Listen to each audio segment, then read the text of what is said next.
신앙의 핵심을 붙잡으라, 그런 제목입니다. 신앙의 핵심을 붙잡으라, 그런 제목으로 하나님의 말씀을 전가하겠습니다.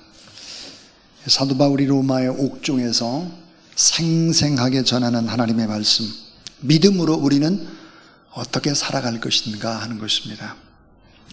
자, 언제 죽을지 모르는 로마의 사형수가 지하 감옥 속에서 중요한 메시지를 아주 간결하게 우리에게 전해주고 있습니다. 자, 오늘 성경은 우리가 가져야 될 네 가지의 마음가짐을 제시합니다. 그 첫 번째가 따라하셔. 주 안에서 항상 기뻐하라. 주 안에서 항상 기뻐하라.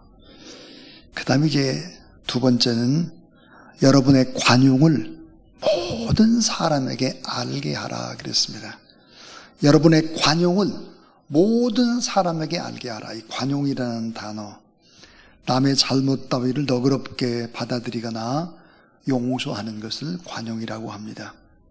타인에 대한 배려, 사랑과 긍휼을 우선하는 삶의 태도. 예수 그리스도를 믿는 우리가 참 저 사람은 참 다른 사람을 잘 이해하고 섬기고 용서하고 사랑하는 관용의 사람이다, 이런 것들을 보이라 그랬습니다. 그 다음에 세 번째는 아무것도 염려하지 말라 하는 것입니다. 아무것도 염려하지 말라. 이 네 번째가 제일 중요한 오늘의 설교의 핵심인데요, 그것은 바로 감사하는 마음으로 하나님께 기도하라 하는 것입니다. 자, 감사하는 마음으로 하나님께 기도하라. 러시아의 아주 유명한 문호인 톨스토이의 소설 가운데 나오는 이야기입니다. 어느 날 농부에게 말하기를 내가 원하는 소원을 하나님께서 한 가지 들어주겠다 그랬습니다. 그런데 조건이 하나 있다. 내가 제일 미워하고 있는 그 이웃에게는 내 소원보다 2배 많이 더 주겠다 그랬습니다. 농부는 이렇게 말했습니다. 그러면 제 한쪽 눈을 멀게 해주세요. 자기는 1배를 받고 자기가 미워하는 사람 2배 받는 것이 참 씁쓸하고도 섬뜩한 이야기죠. 남이 이익 보는 것을 견디지 못하는 인간의 어리석은 심리를 잘 묘사해주고 있습니다. 이것이 꼭 러시아에서만 있었던 일일까? 그렇지 않습니다. 대전의 고등법원 판사인 안지연 판사가 이런 얘기를 하고 있습니다. 1억 원을 드리겠습니다. 단 당신 제일 미워하는 사람에게는 100억을 주겠습니다. 한번 생각해 보세요. 자, 1억 원을 당신에게 드리겠습니다. 그런데 당신이 제일 미워하고 싫어하는 원수 같은 사람에게는 100억을 주겠다. 이러한 제안이 실제로 주어졌을 때 당신은 어떻게 할까요? 얼핏 생각하면 당연히 1억 원 저 받겠습니다. 원수처럼 생각하는 저 사람 100억 줘도 좋습니다. 이렇게 생각할 것 같은데 많은 사람들이 실제로 이렇게 말한다는 거예요. 원수 그 인간이 100억 받는다면 나는 1억 안 받겠습니다. 그 이유는 간단하다는 거예요. 내가 이익을 얻는 것보다 미운 사람이 더 많은 이익을 얻는 것, 이것이 싫다는 것이죠. 비유로 이렇게 이제 안지연 판사가 이야기를 하고 있습니다. 살벌한 세상이죠. 살벌한 세상. 잘 남을 용서하지 못하고 관용하지 못하는 이런 세상 속에 우리가 살아가고 있습니다. 자, 이런 세상 속에서 우리는 어떻게 삶을 살아가야 되나? 오늘 성경에 주 안에서 항상 기뻐하라. 여러분의 관용을 모든 사람에게 알게 하라. 아무것도 염려하지 말라. 그리고 감사하는 마음으로 하나님께 기도해라 그랬는데, 이 네 가지 얘기 가운데 가장 근본은 바로 마지막의 말씀에 있습니다. 감사하는 마음으로 하나님께 아뢰라 그랬어요. 에베소 5장 20절에도 모든 일에 언제든지 우리 주 예수 그리스도 이름으로 하나님 아버지께 감사하라 그랬습니다. 여러분, 성경이 강조하는 신앙의 핵심을 두 가지로 요약할 수 있습니다. 성경이 말하는 아주 중요한 신앙의 핵심 두 가지. 그것은 따라하세요. 하나님의 은혜. 자, 하나님의 은혜. 또 하나는 그 은혜에 대한 감사입니다. 하나님의 은혜를 알고 그리고 그 은혜에 대해서 감사하는 것. 이게 신앙의 뭐예요? 핵심입니다. 하나님이 내게 베풀어 주신 은혜를 내가 알고 그 은혜에 감사하는 삶. 그래서 우리의 생각을 은혜와 감사로 채우는 거예요. 여러분의 생각을, 여러분의 마음을 하나님의 은혜와 감사로 채우는 여러분 되길 주의 이름으로 축원합니다. 왜 우리가 감사하지 못할까? 왜 하나님의 은혜에 감사하지 못할까? 감사하지 못하는 이유가 있습니다. 그 세 가지가 있는데 그 첫 번째가 뭘까 그러면 모든 것이 내 노력으로 내가 지금까지 힘써서 살아왔다. 내가 다 했다.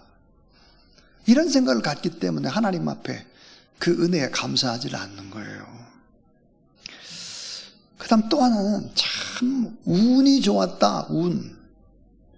살다 보니까 참 좋은 부모도 만나고 좋은 친구도 있어서 운 좋게 내가 잘 됐다.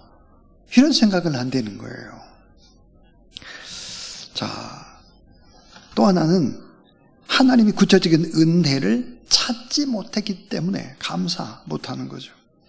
은혜가 없어서가 아니에요. 내게 베푸신 하나님의 은혜를 찾지 못하는 거예요. 이렇기 때문에 감사와 은혜로 내 마음을 채워야 되는데 그렇게 채우지 못하고 인생을 살아간다는 것이지요. 자, 여러분, 감사의 시작이 무엇일까요? 감사의 시작은 내가 지금 누리고 있는 이 모든 것들은 결코 당연한 것이 아니었다는 것입니다. 하나님의 은혜를 아는 사람, 하나님께서 내게 해주신 일이 무엇인지를 아는 사람이죠.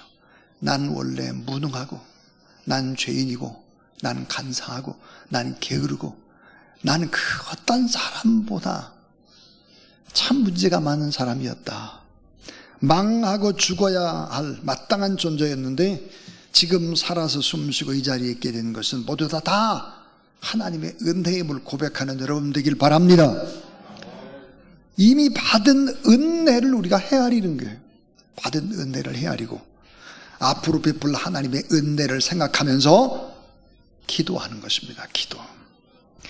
자, 이 같은 사람 한번 생각해 보세요. 이미 받은 은혜를 헤아려서 감사하고 앞으로 받게 될 하나님의 베푸실 은혜를 생각하면서 또 기뻐하고 또 감사하고 기도하고, 이런 사람들의 생각은 어떻게 가요? 늘 긍정적이죠. 긍정적입니다. 기쁨이 넘치고 또 염려가 없어요. 왜? 하나님 앞에 맡겨버리기 때문이죠. 이런 사람은 다른 사람에게 용기와 위로와 희망을 주는 축복의 언어를 사용할 줄 압니다. 반대로 이렇게 생각하는 사람들, 나는 정말 열심히 살아왔는데 왜 이렇게 일이 잘 안 풀리는 거야? 뭐 때문에 그래? 이런 생각에 사로잡히면 원망하게 되죠. 불평하게 돼요. 책임을 전가하게 되고 짜증을 내게 되고 분노가 가득 차게 되는 것입니다. 내일도 뭐 잘 안 될 텐데, 앞으로도 잘 안 될 거야. 두려움, 염려, 불안이 생각을 지배하죠. 그렇기 때문에 어떻게 될까요? 부정적인 생각이 합리화되기 시작을 하면 인간의 성품이 망가지는 것입니다. 자, 여러분, 인간성과 인간의 성품이 삭막해져 가는 거예요. 망가지는 거예요. 하나님의 은혜에 대한 감사를 잃어버리게 되면 인간성이 일그러지기 시작을 하고, 더 큰 문제는 하나님의 보좌 앞에 기쁨으로 나오지를 못하는 거죠. 조금 전에 우리가 기도와 찬양을 얼마나 뜨겁게 했습니까? 찬양 참 좋았습니다. 기도와 찬양을 온전하게 드리지 못하는 올무에 걸리게 되는 거예요. 세상 근심 걱정은 올무에 꼭 매이죠. 그래서 불안에 빠져버립니다. 내 안에 사랑도 긍휼도 사라져버리죠. 삶에 대한 용기와 희망이 없어져요. 작은 문제 앞에 절망하게 되는 것입니다. 그래서 로마 감옥 옥중에서 이 사형수인 사도 바울은 이 진리를 깨달았습니다. 따라하세요. 감사함을 넘치게 하라. 범사에 감사하는 것이 하나님의 뜻이다. 범사에 감사하라는 거예요. 감사. 자, 감사한 마음으로 기도하게 되면 어떻게 될까? 결론은 이거예요. 감사한 마음으로 우리가 하나님 앞에 기도하면 그 결과는 뭘까요? 하나님께서 은혜를 베풀어 주세요. 은혜. 하나님이 은혜를 주시니까 마음에 뭐가 있느냐? 평강이 찾아오죠. 마음에 평강이 찾아옵니다. 또 하나, 주 안에서 기쁨을 얻습니다. 지금 여러분이 하고 있는 근심, 걱정, 염려, 시간 지나면 별것도 아니었는데 괜히 겁먹은 거예요. 이게 대부분이에요. 이게. 야, 이거 큰일 났네, 이거. 어떡하지? 막 두려웠던 것도 사실 기도하고 지내놓고 보면 참 별것도 아닌 그런 것이 되고 마는 것이지. 주 안에서 기쁨을 얻어요. 말도 생각도 행동도 긍정적으로 바뀌게 되죠.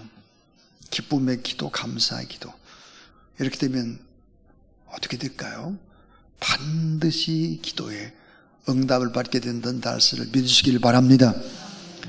하나님 앞에 응답받을 뿐만 아니라 우리가 기도함으로 하나님의 뜻을 하나님이 이루시는 거예요. 나와의 싸움에서 내가 이깁니다. 사단의 세력과의 싸움에서 내가 이깁니다. 세상과의 싸움에서 내가 이기죠. 성령의 능력을 기도하는 사랑에 부어주시기 때문에 반드시 이긴다는 사실을 믿으시길 바랍니다. 하나님의 은혜를 알고 그 하나님의 은혜에 대해서 감사하고 그 마음으로 기도하는 것, 이것이 뭘까요? 신앙의 핵심이고 신앙의 본질인 것입니다. 절대적인 기도의 능력과 절대적인 기도 응답의 축복과 하나님의 은혜 속에서 강해지는 그런 귀한 여러분 되기를 주의 이름으로 축원합니다.